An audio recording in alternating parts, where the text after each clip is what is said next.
Unpack the market movements now with Simphiwe Letlojane, investment strategist at Absa Investments. Simphiwe, thank you so much for joining us this evening. How did the market perform today? Did the lower inflation have any impact? Thanks for having me on the show.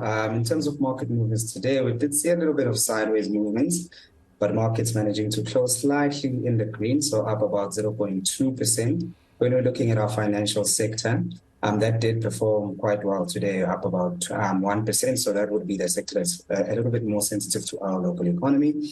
And when it comes to the industrials, also did very well, up about 0.5% or so up for the day. And within the industrials, quite a lot of the counters, though, are a bit more rand-hedged, so more affected by global, the global economic cycle as opposed to our local markets. And of course, one of those other sectors being resources, quite heavily dependent on, global demand factors and global economic cycle as far as demand for commodities is concerned. And what we did see there in that particular sector is continued weakness as the sector is down about 1% for the day.